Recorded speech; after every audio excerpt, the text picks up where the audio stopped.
Lunes 20 de noviembre. El pecado y la ley. Si Pablo está hablando de todo el sistema de leyes del Sinaí, ¿qué podemos decir de Romanos capítulo 7, verso 7, en el que menciona específicamente uno de los 10 mandamientos?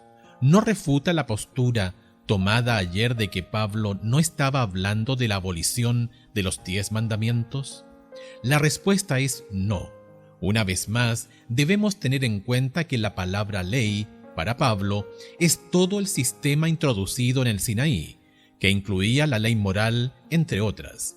Por ende, Pablo podía citar de ella, al igual que de cualquier otra porción de toda la economía judía, para hacer sus comentarios. Sin embargo, cuando el sistema dejó de existir con la muerte de Cristo, eso no incluía la ley moral, que había existido incluso antes del Sinaí y que también existe después del Calvario. Escucha Romanos capítulo 7 versos 8 al 11, que enseña Pablo sobre la relación entre la ley y el pecado.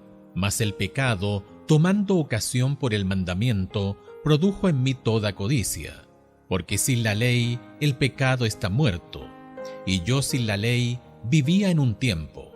Pero venido el mandamiento, el pecado revivió y yo morí. Y hallé que el mismo mandamiento que era para vida, a mí me resultó para muerte. Porque el pecado, tomando ocasión por el mandamiento, me engañó y por él me mató. Dios se le reveló a los judíos, diciéndoles en detalle lo que estaba bien y lo que estaba mal en cuestiones morales, civiles, ceremoniales y de salud. También explicó los castigos por violar las distintas leyes. La violación de la voluntad revelada de Dios aquí se define como pecado. Por ende, explica Pablo, él no habría sabido si era pecado codiciar sin que la ley le informara ese hecho. El pecado es la violación de la voluntad revelada de Dios, y donde no hay conocimiento de la voluntad revelada, no hay conciencia del pecado. Cuando esa voluntad revelada se da a conocer a una persona, ésta se reconoce como pecadora y está bajo la condenación y la muerte. En este sentido, la persona muere.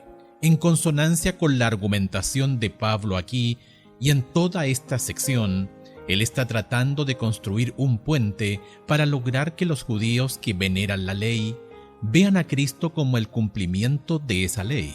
Demuestra que la ley era necesaria, pero su función era limitada.